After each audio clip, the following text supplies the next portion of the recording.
E agora? Opa, opa. Opa! Boa tarde. Boa tarde, instrutor Eduardo. Tudo de bom? Comandante Adilson Matos, muito obrigado pela presença. Desculpa ter uns probleminhas técnicos aqui, tá? Mas já estamos iniciando a nossa live aí. Boa tarde a todos que estão nos acompanhando nesse momento. Minha esposa Eliana, prima Marlene, todos aí. Comandante Adilson Matos, tá tudo certo? Tá me ouvindo? Boa tarde, tá tudo certo. Muito obrigado aí pelo convite. É uma grande honra para mim poder participar, né? No que tiver ao meu alcance aí para esclarecer algumas dúvidas em relação aí a nossa pauta aí, que será o teste prático de motorista, né? O famoso TPM. Sem dúvida. Sempre lembrando que o TPM que a gente... pode falar. Sim. Só para... Eu vou dar a palavra para o senhor, mas iniciando aqui, em oferecimento a Motiva Trânsito, curso de treinamentos, que é a empresa que eu tenho, né? A nossa empresa aqui na cidade de Adamantina e toda a região. Opa! Em nome de todos aqui, nós agradecemos a sua presença pela live e é uma honra passar esses 55 minutos aqui de puro aprendizado, um profissional como o senhor, comandante Adilson Matos, que é a referência do transporte rodoviário. Então a gente vai conversar aqui e trocar essas ideias. Eu começo perguntando, quanto tempo, comandante, o senhor está atuando na área de transporte rodoviário?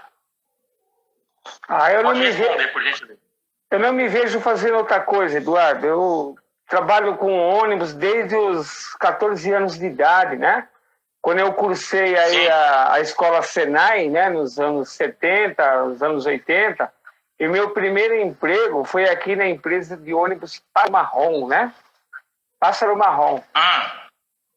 Daí eu fui para a aviação Itapemirim, cursei a escola Senai novamente.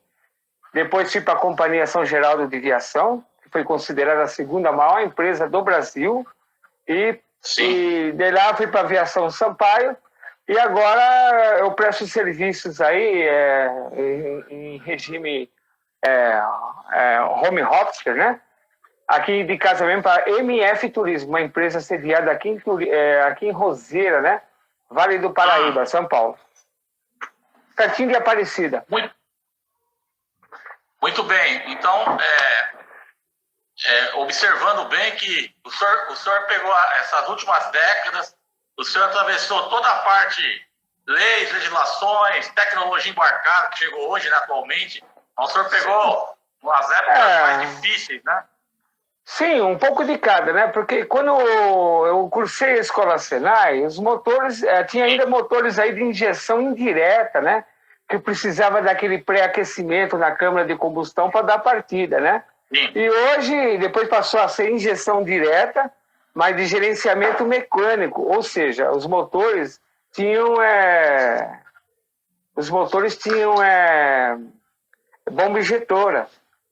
E hoje é outra realidade, né? Os motores são de gerenciamento eletrônico, com módulo eletrônico de injeção e não existe mais... Sensores, né? Só em sensores. Sai sozinho, né? Sai sozinho, né? Exatamente. Eu comecei um pouco depois do amigo, eu comecei na década de 90, meu pai começou na década de 70, né? Na verdade, meu pai começou na década de 60, mas com ônibus foi na década de 70. Então a gente percebe que nós acompanhamos as mudanças tecnológicas, né? Em todos os sentidos, né?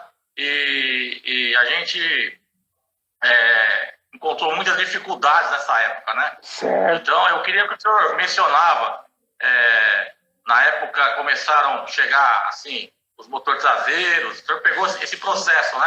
Das mudanças. Se bem que no final dos anos 60, né, já tinha ônibus com motor traseiro no Brasil, né? A Mercedes-Benz foi pioneira. Posteriormente, a Scania trouxe para o Brasil. Tinha o Fenemé, né, que é a Fábrica Nacional de Motores. Tinha chassi também com motor traseiro. Tinha uma Giros Delta, né, um chassi argentino, que aqui em São Paulo, a CMTC, teve muito desse chassi, né? Era um motor, uma engenhoca, que era um motor igual o do Fusca, refrigerado a ar, né? Fez muito sucesso aqui. Uma Giros, né? E quem mais que teve aí? Teve outro chassi também, motor traseiro. Enfim, era esse, mas a predominante mesmo era a Mercedes-Benz, né? Com aquele monobloco bicudinho. Bicudinho. Tem umas perguntas na live aqui, o senhor permite interromper só um segundo? Pois tem não. o educador Laércio, amigo nosso da Tevate, né? Boa tarde, Laércio, boa tarde. E tem outros amigos aqui que estão nos prestigiando aí, né? E agora eu não consegui visualizar. Ok. Mas tem bastante pessoas acompanhando aqui, amigos nossos. Que bom. Eu quero que o senhor vamos começar aqui com aquela pergunta clássica, né, que eu quero fazer para o senhor. Em um teste, candidato, nós sabemos como funciona o procedimento numa empresa rodoviária, né, do qual também já tive essa experiência como motorista e como instrutor. Certo. Eu sei que o senhor, obviamente, tem muito mais experiência do que eu, então a gente quer dividir essa experiência, transmitindo para as pessoas que estão nesse momento querendo, pós-pandemia, qual seria a postura comportamental de um candidato para a carteira profissional que for numa porta de uma garagem, de uma empresa de ônibus, pleitear uma vaga para motorista de ônibus rodoviário. Além do currículo, da carteira profissional, da experiência, no quesito postura, comportamento, o que o comandante pode orientar essas pessoas que estão nos acompanhando nesse momento? A palavra do senhor. Eduardo, o problema é o seguinte, o protocolo de teste prático de motorista, o famoso TPM, ele varia de empresa para empresa, entendeu? Eu vou procurar esclarecer aquilo que eu vivi como instrutor, como motorista também, né?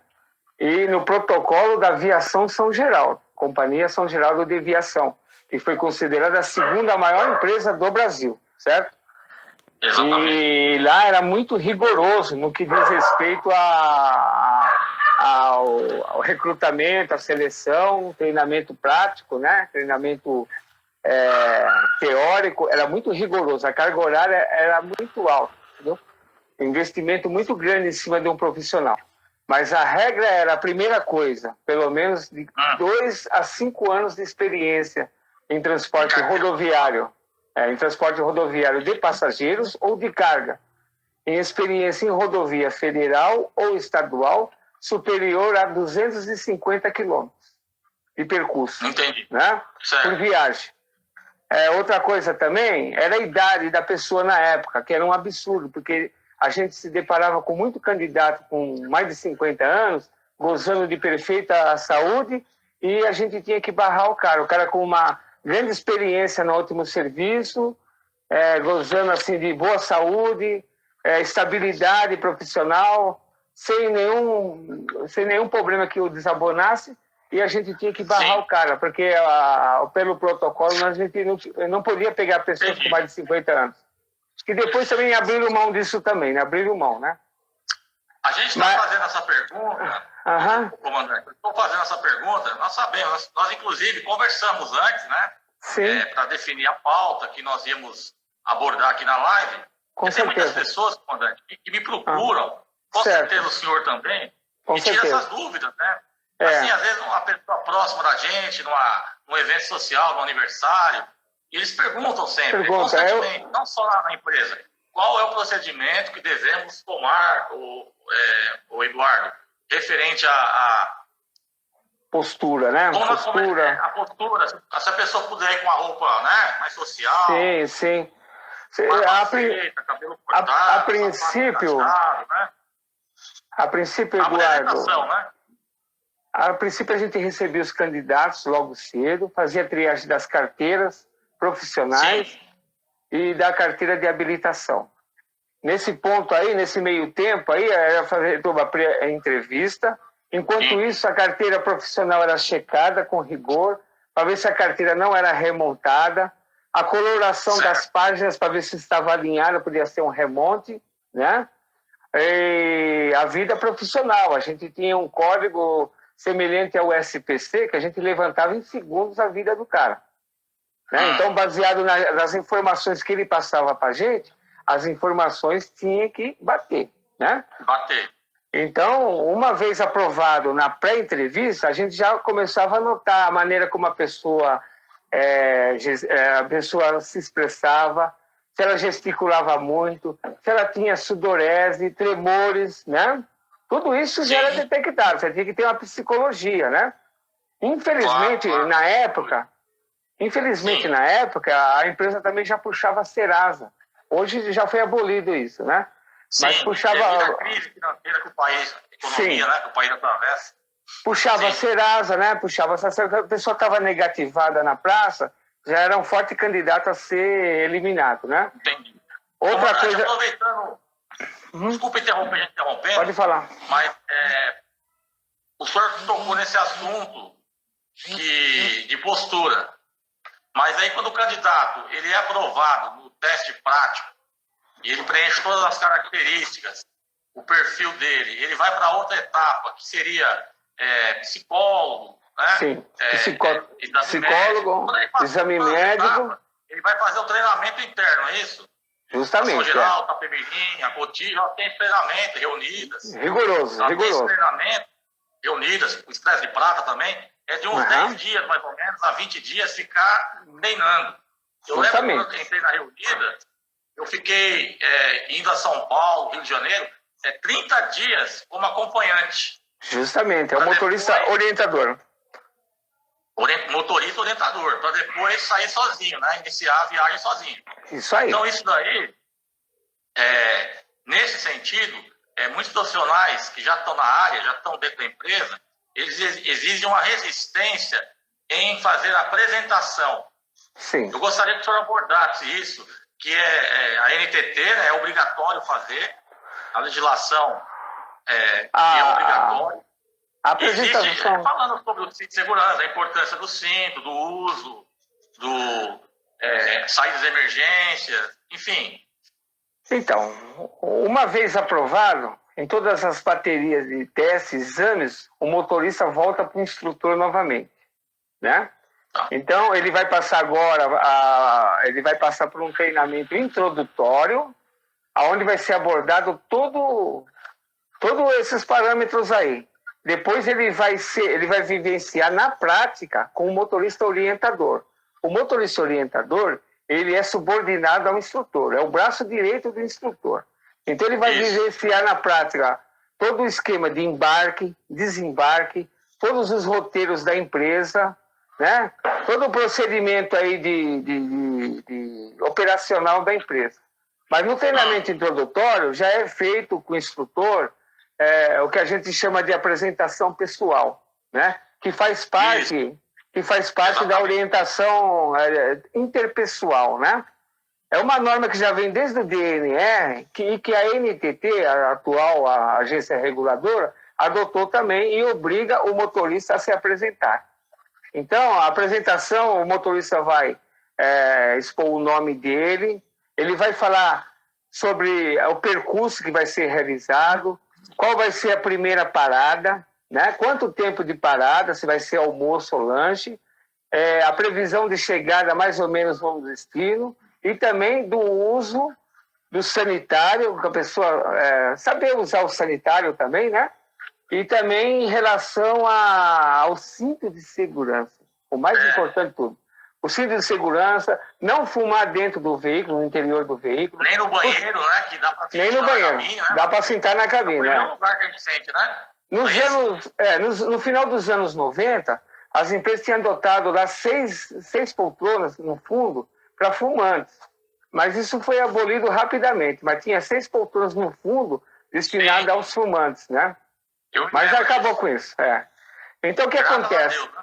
Graças a Deus. Então, no caso aí de uma fiscalização durante o percurso, da Polícia Rodoviária Federal ou da Polícia Estadual, né? Da rodoviária. Ou da estadual, ou então da própria NTT. Ou da própria NTT. Também. Eles vão adentrar dentro do veículo e se a pessoa tiver sem o cinto, ele vai questionar a pessoa. Mas o motorista não avisou vocês que tem que utilizar o cinto? Então vai ser sim ou não. Então, se for negativo, não, o motorista não falou nada. Muitas vezes ele falou a pessoa que não assimilou, não presta atenção nas coisas, entendeu? E a multa vai para o motorista. O prontuário do motorista. Inclusive, já aconteceu comigo, vou comentar uma experiência minha na região Unidas Paulista. Uma ocasião eu pedi para o passageiro, fiz a apresentação, né? Atenção, boa tarde, senhores passageiros, né? Com destino à cidade tal, iremos fazer 2 paradas de 20 minutos. Eu peço a gentileza que todos usem o cinto de segurança, que é obrigatório por lei. Peço a todos que não fumem no interior do veículo ou no banheiro. As saídas de emergência estão nas laterais aqui, vermelho. Né? Aí, conclusão. E desejei a todos uma boa viagem, né? A empresa agradece pela preferência, pedi licença e fechei a cabine. Não é isso? Justamente, é isso aí. Aí eu falei assim, qualquer informação, qualquer dúvida, por gentileza, bate na cabine. Bate na cabine, justamente.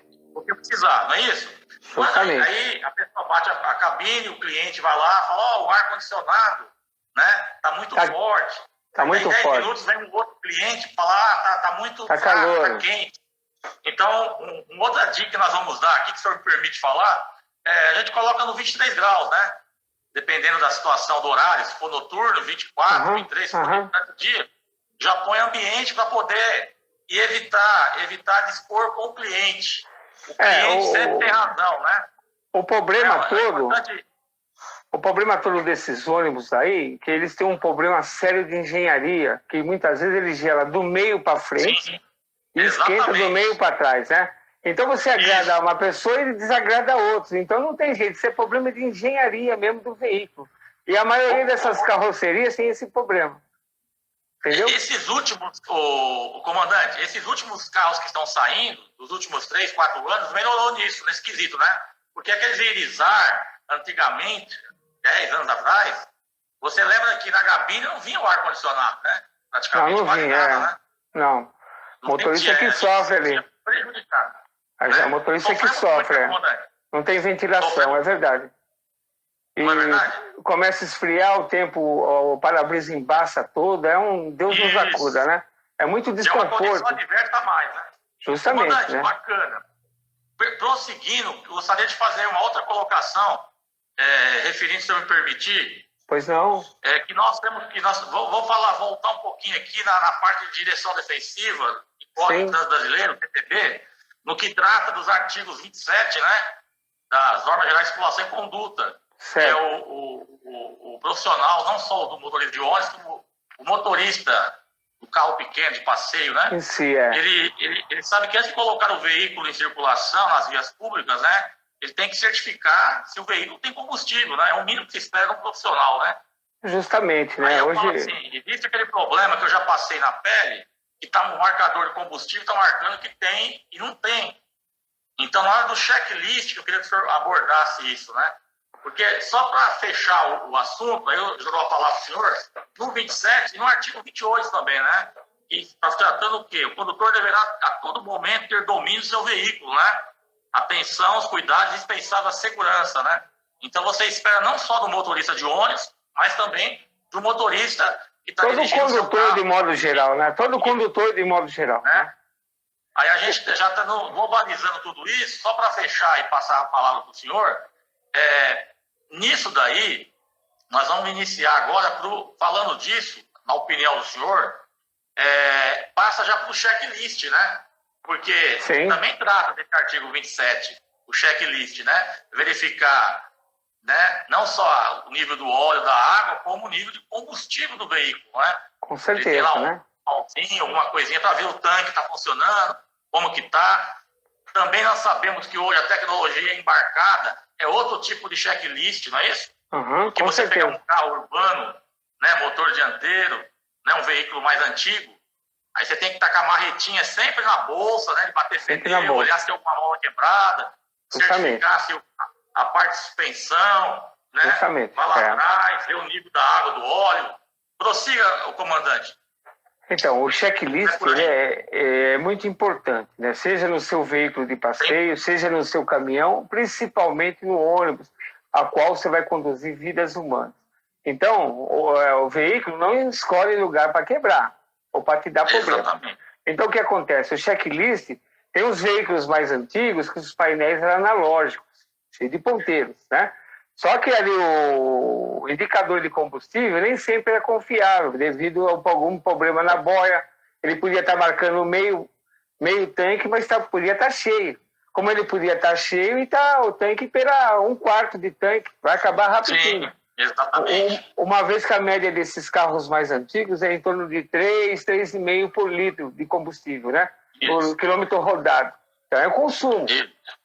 Agora é o seguinte, os analógicos, a gente sempre botava uma vareta no tanque ou então simplesmente abria só o bocal, a tampa do tanque e já via que ele estava cheio, entendeu?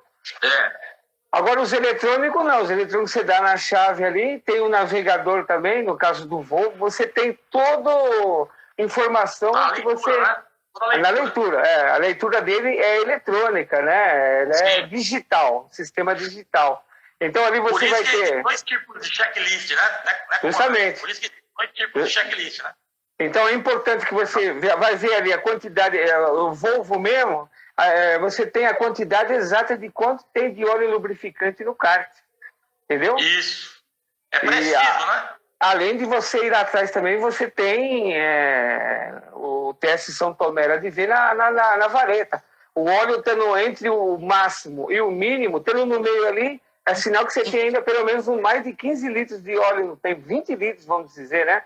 Agora, se não tiver molhando a ponta da vareta, é bom nem funcionar esse carro, é bom já chamar o pessoal da manutenção e adicionar o óleo de motor até pelo menos atingir a ponta da vareta, entendeu? Então, aí que o senhor tocou num ponto importante, comandante. Aí que você vê, quando o profissional aprende de uma forma correta, graças a Deus nós aprendemos, não somos melhores que ninguém e nem sabemos mais que os outros.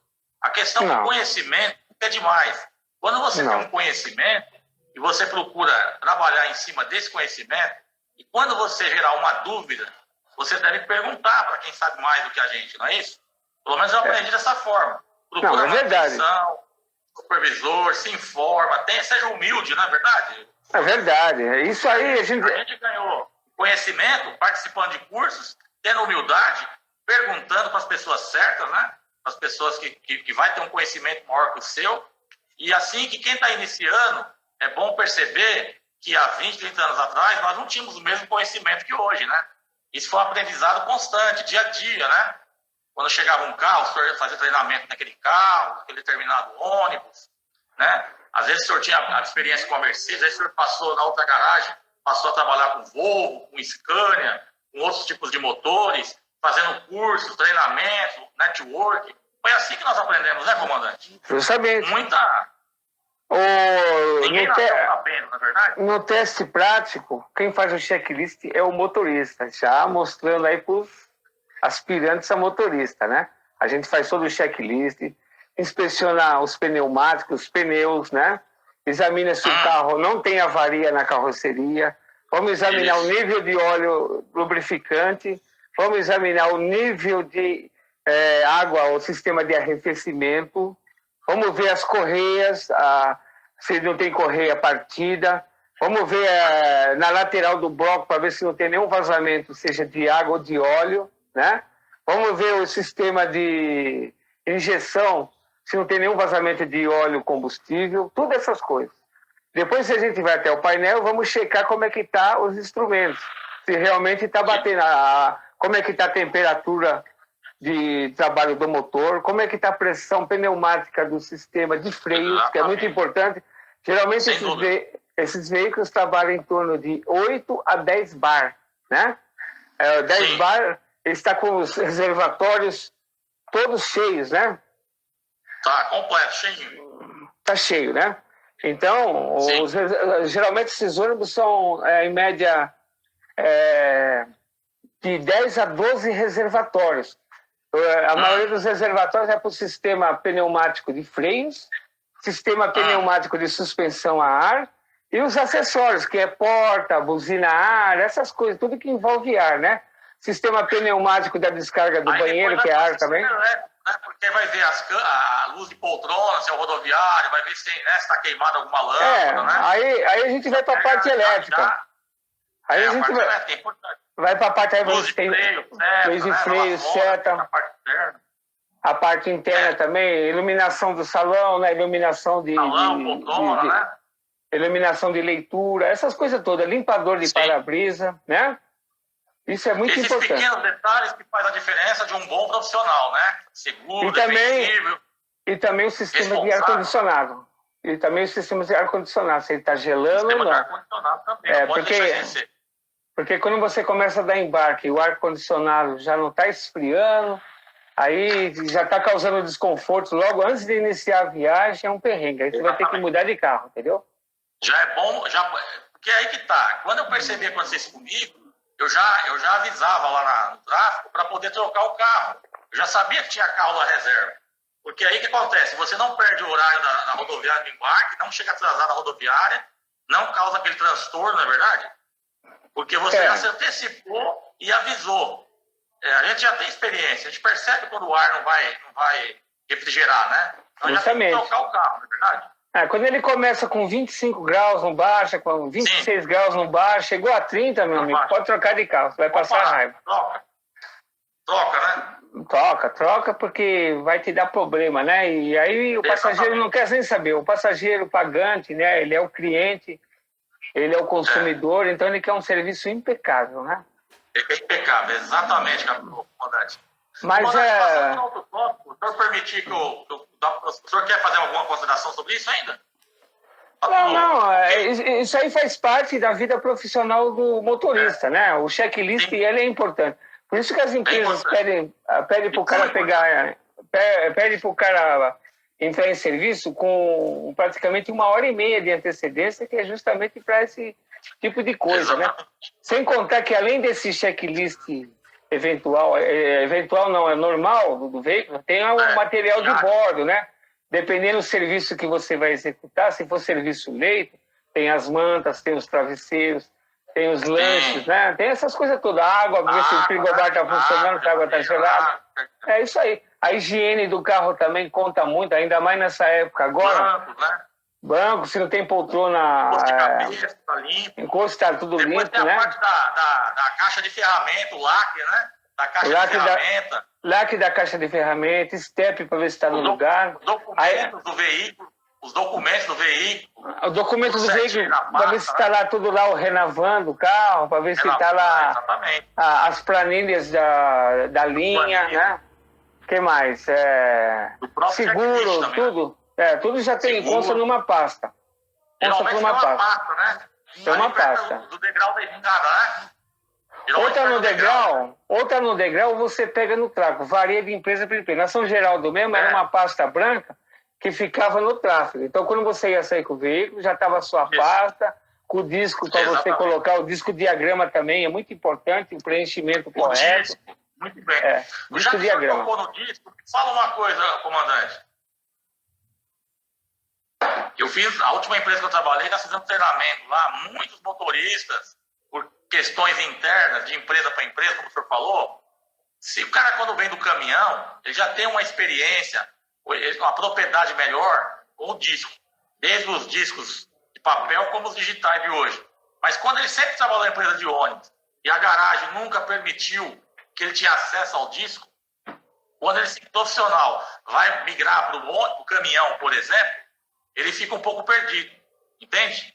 Ou se você sempre trabalhou em empresa pequena, que ele é responsável pelo disco, mas nunca tinha um instrutor, um responsável que tinha um conhecimento, um treinamento para ensinar ele. E ele acaba ficando muitos anos lá, fica com vergonha, constrangido de falar que não sabe preencher o disco.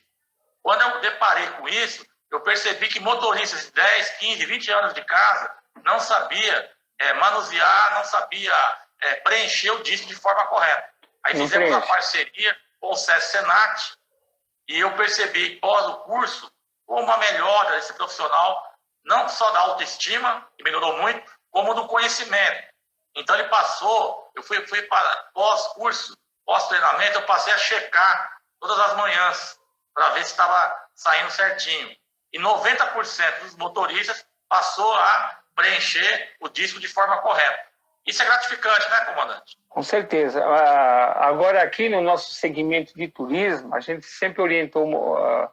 A gente estava pegando muito, assim, na troca de discos, na hora que eles entregavam os discos, eles não entregavam para a gente, deixava tudo no carro, então caía no chão, pegava umidade, essas coisas todas. E o disco diagrama, ele é muito importante, né? Ele é seu advogado, Claro. Ele pode ser numa causa trabalhista, num caso de um acidente, num caso de um Sim. recurso de multa. Então, o disco diagrama, ele vem preenchido, ele é a prova. O relógio também tem que estar sempre aferido, se for aquele relógio analógico ou esses relógios agora digitais, né? Então, o disco tem que estar lá o nome do condutor, o percurso que vai ser realizado, o horário e o odômetro, né? KM, que é o odômetro, né? Tudo isso tem que estar preenchido. Aí o que acontece? Esse disco foi assim exaustivamente, pelo menos no caso agora, recente, onde eu estou agora, né? Foi exaustivamente orientado, passado aos motoristas, a importância que é o disco diagrama. E agora a Artesp, a NTT, está pedindo discos de pelo menos os últimos 15 dias, aleatoriamente. Além dos carros agora serem rastreados em tempo real pelos órgãos reguladores, então a empresa tem que agora armazenar todos os discos, né? Todos os discos, de cada condutor. Aproveitando o gancho, comandante, vamos partir aqui para o artigo 193, que nós percebemos nas rodovias, não só as rodovias de mão única, né, de mão dupla, tem as faixas de canalização, as famosas faixas zebradas. E você sabe como que funciona, né? Às vezes o cliente pede para parar fora do ponto, vai até a rodoviária, pede para parar próximo de um trevo, e o motorista, por sua vez, acha que ali não tem fiscalização, que ele vai querer prestar uma gentileza para o cliente e ele para em cima dessa canalização. É uma infração de trânsito. Se provocar um acidente, o que vai acontecer? Ele vai ser autuado, se a Polícia Rodoviária Estadual ou se for numa rodovia federal, ele vai autuar esse motorista, esse condutor, uma infração gravíssima, que são multiplicadas por 3. Vai dar um valor de R$880. Pois é. Então a gente tem que orientar os motoristas que estão nos ouvindo agora, nos acompanhando nessa live. Pessoal, pelo amor de Deus, não parem o veículo para embarque, desembarque, canalização em cima da canalização, faixa zebrada, né, comandante? Com certeza. Essa pegadinha aí a gente faz muito com o candidato, o cara que está fazendo o TPM. Onde você achar que deve parar, pode parar que já está bom. Então, muitas vezes o cara vai parar num acostamento estreito. O cara para num acostamento estreito, muitas vezes, quem for desembarcar, no caso de um passageiro, ele vai dar de cara com uma valeta, vai cair de boca no chão. Ou então vai dar de cara, o cara abriu a porta de noite, ele vai cair num barranco. Entendeu? Exatamente. Então, mas eu já tive casos aí de motorista aí que estourou o pneu do eixo auxiliar, ele veio rodando com o carro, com aquela recapagem batendo, estourou bolsa de ar, estourou cilindro de ar, reservatório de ar, e ele tinha a oportunidade de parar num refúgio, num ponto de ônibus, sem atrapalhar ninguém, com total segurança, com cobertura e tudo, mas ele parou um pouquinho mais adiante, num acostamento estreito. Imagina o sacrifício que foi para baldear, tirar bagagem, os caminhões passando, lambendo a lateral do ônibus, para as pessoas desembarcarem, que ali era um barranco. Isso aconteceu aqui em Caçapava, né, no Vale do Paraíba. Um horror, o cara tinha... Se ele para 50 metros antes, ele parava num local totalmente seguro, inclusive com iluminação. Esse fato ocorreu de madrugada. Um horror. Então, falta bom senso mesmo, né? Essa tragédia que o senhor está mencionando agora, o senhor me fez lembrar um amigo meu aqui da minha cidade, ele estava me contando isso daí. O motorista abriu a porta para ele desembarcar do ônibus e no lugar tinha um barranco. Ele caiu de boca no chão. Nossa, Deus, então. Quer dizer, a falta de profissionalismo desse condutor, de preparar o veículo no lugar certo. Primeiro, parar no lugar que não é proibido pela legislação do trânsito. Primeiro ponto. Segundo, ser defensivo, parar gradativamente, sinalizando um local seguro que dá para efetuar o embarque, desembarque com segurança, sem colocar em risco o passageiro e sem colocar em risco ele mesmo, né? A profissão dele. Isso chama-se cuidado, zelo, profissionalismo. Tudo isso faz parte do treinamento. Comandante, existe, eu acho que não é ser só bom, tem que ser humano, tem que ser cuidadoso, são os pequenos detalhes que fazem a diferença no profissional, não é verdade? Isso aí já faz parte do teste prático, né? No teste prático, vamos voltar só um pouquinho adiante. No teste prático, uma vez aprovado lá na Imprevista, vamos começar o teste prático com um veículo da empresa, devidamente sinalizado na traseira, motorista em treinamento e devidamente sinalizado tanto na traseira como na dianteira. Isso é uma norma. Sim. Então, o motorista ele tem que estar uniformizado não, com uma roupa adequada, uma roupa social, não precisa vir com calçado, sapato, calçado, seguro, né?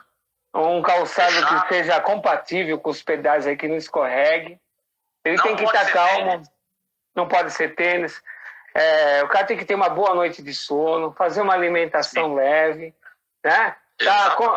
Ele assimilar tudo que o instrutor passou. O instrutor não é carrasco, pelo menos eu nunca fui, mas tem uns caras que é mercenário aí, entendeu? Mas é o seguinte, tá atento a toda a orientação que o instrutor passar antes de iniciar, botar o carro na rodovia. Geralmente é feito numa rodovia federal ou estadual o teste.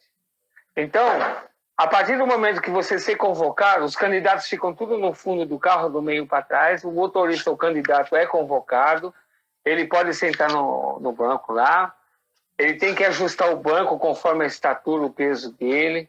Se for a direção escamoteável, eu sempre permiti que o motorista pudesse ajustar a posição do volante também. Né? Exatamente. Qualquer dúvida, o cara pode perguntar para o instrutor as funções, onde está freio motor, ou para que serve isso, para que serve aquilo. Principalmente esses carros mais atuais, né, que tem sistema retarder, tem o sistema VEB, que é o da Volvo, né? Todo o sistema de freio motor, freio auxiliar. Então, o candidato tem toda a sorte de... Quem está nos ouvindo agora, deixar bem claro que o retarder tem 5 estágios da Scania, né? E o VEB é da Volvo, tem 4, é isso? Estou errado? O da VEB, você pode usar ele no sistema manual. VEB, né? Você pode usar ele no sistema manual conjugado com o freio de serviço. Conjugado com o freio. Depois você tem o primeiro, o segundo e o terceiro estágio, né? Ele é um freio, ele não é um retarder, né? O pessoal confunde muito. Ele é um sistema... Confunde com o Scania, que é o Scania. E o Mercedes-Benz é o top brake, né? Tem um sistema top brake com auxílio do freio motor tradicional, que é aquela borboleta dentro do coletor de escapamento. O top brake, o top brake ele atua dentro da câmara de combustão, né? Aumentando mais a potência de frenagem, né? Muito bom, um sistema muito eficiente.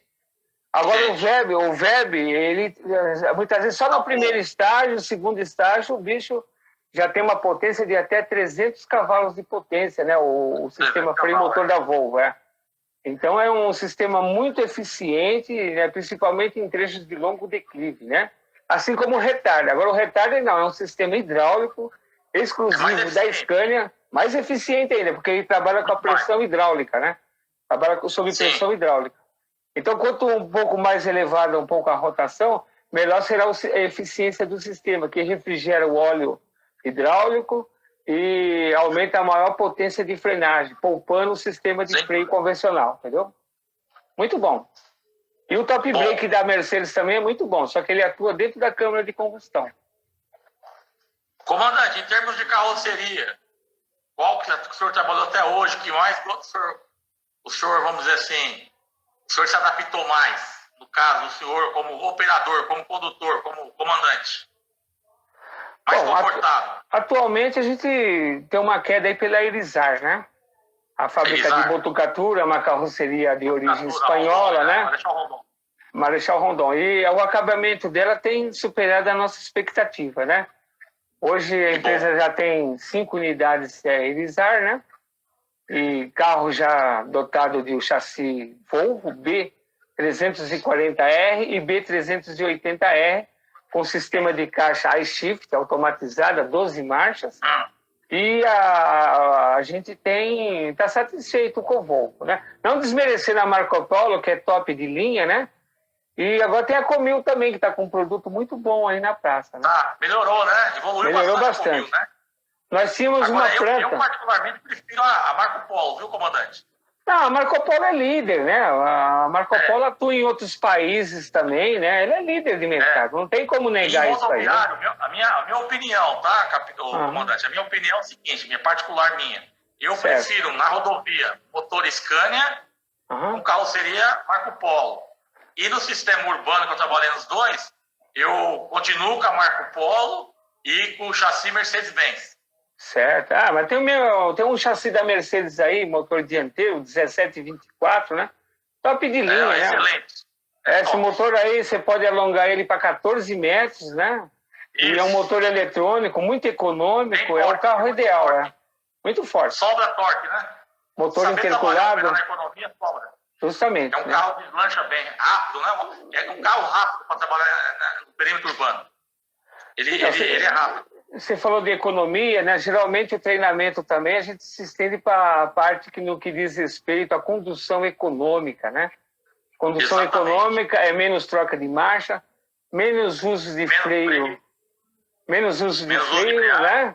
E menos tempo daquele percurso, né? Muito bom. Treinamento de condução econômica. Do condutor, ele poupa menos fadiga. A cervical, justamente. A lombar, os olhos, né? A mão, ele tem que ter aquela postura, né? Hoje em dia, esses carros com caixa automatizada, ele oferece tudo isso, né? A condução econômica, né? Porque dependendo da topografia, no caso do Volvo mesmo, ele já sai até em sexta marcha. Né? Ele não vai usar a primeira, muito difícil, a não ser que você esteja numa rampa mesmo. Aí ele automaticamente já vai por primeira marcha. Ou você pode usar a caixa manual. A caixa manual do Volvo é a primeira e segunda marcha, só... É o que a gente chama de marcha trator, né? É forte mesmo. Mas vamos remeter, comandante, já que o senhor tocou no assunto, é tanta informação que o senhor tem, a gente quer explorar o senhor, porque é interessante ouvir tudo isso. O pessoal gostaria de saber a diferença, por exemplo, vamos voltar lá para os anos 2004, os Irizar na época, lá, os chassis Scania, com o câmbio Comfort Shift na época, aqueles 7 marchas, né? Sim. Aqueles câmbios Comfort Shift lá, eu só usava a primeira ali num top bem acentuado, porque a gente ia cruzando marcha. Terceira, saindo segunda, terceira, já cruza para quinta, na inércia, né? Já sai, o veículo já sai, já você cruza para a sétima, já vai com o torque, vai desenvolvendo gradativamente, né? Vai só entrando no acelerador, vai trabalhando no contagina, no verde. Economicamente, defensivamente, agora, isso já faz 15 anos, 20 anos, né? O sistema Comfort Shift, ele tem um sistema de segurança, por exemplo, se o cara já está lá na sexta marcha e porventura ele programar já uma segunda marcha, o câmbio não vai aceitar essa marcha, não vai aceitar a segunda marcha e vai tocar um alarme sonoro no painel ainda. Então já vai acumular um erro seu. Entendeu? Sim, porque digamos que ela programasse a segunda marcha, você já está 80 por hora. Então isso estourar a transmissão do carro, o câmbio, o motor do carro, provocar até um acidente. Então ele já tem um sistema de segurança. Se você põe uma marcha que não é compatível com a relação velocidade, né? Ele não vai aceitar e vai acumular um erro no computador de bordo. Exatamente. Os erros variam de empresa para empresa. Tem empresa que programa os erros durante o percurso para 30 erros, para 100. Varia muito isso aí, né? Lá na empresa o máximo que eu podia errar era 100. Mas vamos combinar, né? Entre nós aqui. É difícil chegar a esse ponto, né? Tem que ser muito mercenário com o carro, né, pô? Porque eu acho assim, o motorista, ele tem que se adaptar à tecnologia, não a tecnologia se adaptar a ele, não é isso, comandante? Você vê que hoje a caixa Comfort Shift já não existe mais, né? Não é isso. Hoje é Opto Cruiser, né? Uma caixa com 8 marchas. 8 marchas, vem depois, atual, né? Nós temos um Scania K360 IB, né? Sim. Que é o sistema eletrônico de suspensão, e com a caixa Opto Cruiser, é isso aí. Super conforto. Ele não tem pedal de embreagem, mas as pessoas acham, confundem muito caixa automatizada com caixa, a caixa hidramática, né? A caixa hidramática... Porque é o seguinte, que tem muitas motoristas que estão começando, está saindo urbano, está indo para o rodoviário, tem esses carros ainda operando, circulando. Né? Empresas menores, entende? Aí eu falo, não, o Comfort Shift ele é programado, é semi-automático, não é um carro automático. É isso aí. Agora, esse e o outro que o senhor mencionou, o Opti Cruise, esse já é sem pedal no carro, não tem pedal de embreagem. Ele tem freio e acelerador. Mas ele tem o sistema de embreagem que é interno dentro do câmbio, né? É interno. Isso, mas não dá para visualizar ali. Não dá para visualizar. Das duas formas. Ele queima a mesma coisa. Se você segurar o carro numa rampa, ela segurar só no acelerador, ele está queimando também. Ele dá desgaste prematuro no sistema. Também. E vai tocar um alarme sonoro no painel. Para nós fazermos aqui, porque você sabe que a live tem um tempo, né? Está chegando. Certo. Antes de passar a palavra para o senhor, eu gostaria de mandar, transmitir um abraço. Opa, é verdade. Nosso comum, que é o instrutor Lima, o instrutor Carlos Rabelo, justamente, que estamos ouvindo agora, o instrutor Fabrício, da Benfica. Eu vou fazer uma live com ele na terça-feira. Vou acompanhar. Às 18 horas, o Fabrício Wilton, nosso amigo de Santo André, né? Justamente, tem alguns amigos, são vários, não dá para falar todos aqui. O motorista muito bacana, nosso amigo também, o motorista Kiko, lá da Paraíba. Opa, Kiko, já vi uma live dele. Tá? Então aí o meu amigo aí, meu grande amigo aí de Campinas, é o instrutor Lima, meu grande amigo instrutor Rabelo, né, Carlos Rabelo, o meu grande amigo aí, instrutor Fabrício da Benfica, né? Isso, esse que eu vou fazer a live com ele terça-feira.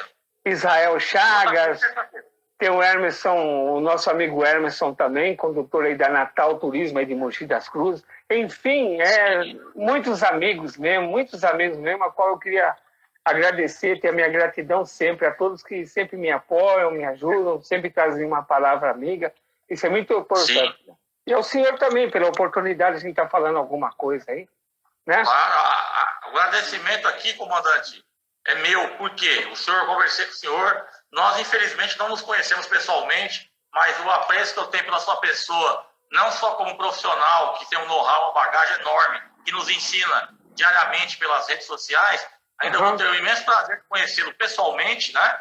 Eu vou até ir na casa do amigo qualquer dia tomar um café. Vem cá, Aparecida aqui, mora aqui em Aparecida, perto da Basílica. Agora uma coisa que eu queria deixar é que as empresas vão retomar suas atividades e vão readmitir motoristas novamente.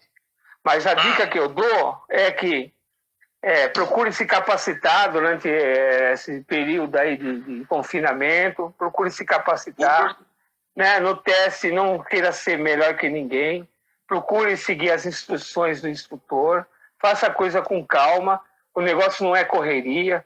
Né? Antes de colocar o carro em movimento, você sair, não pare em acostamento, evite parar em acostamento. Por mais que o instrutor mande parar em acostamento, não pare, que é infração. Né? Não vai parar em faixa zebrada também, que é infração. Você pode provocar um acidente. Não adianta falar, o instrutor mandou. Não, mas vai do bom senso de quem está conduzindo o veículo. Né? Faça a coisa sempre de maneira racional, né? Porque o instrutor está no lugar ali do passageiro. Você tem que transmitir segurança para ele. Agora, transmitir credibilidade. Uma coisa, eu já fiz uma matéria agora, um mês passado aí, logo quando começou esse confinamento todo, avisando que aquelas pessoas que sempre reclamaram do serviço, sempre reclamaram de carro, reclamaram de chefe, cada motorista nessas empresas tem um dossiê. E o que está escrito naquele dossiê lá não volta mais para trás. Então, essas empresas hoje vão usar muito isso da contratação de motorista. Então, se você é um desses aí que se encaixa aí, cara, que é ruim de convivência, ruim de operação, né? Maltrata passageiro, maltrata criança, maltrata idoso, não tem paciência de pegar bagagem. Olha, isso vai contar muito ponto agora quando reativar o mercado, hein? É a dica que eu dou. Exatamente. As empresas agora vai querer peneirar mesmo, entendeu? Eu gostaria que então o senhor faça as considerações finais, né? Eu gostaria que o senhor falasse o que o senhor quiser para a gente fechar aqui, para não estourar o tempo. Não, teve um menino aí, teve um rapaz que estava perguntando aí do treinamento de um veículo 8x2, né? O treinamento vocês têm que pôr em consideração que esses veículos 8x2 agora vêm com 15 metros de comprimento. Esses carros têm em média 4,25 de altura por 2,60 de largura.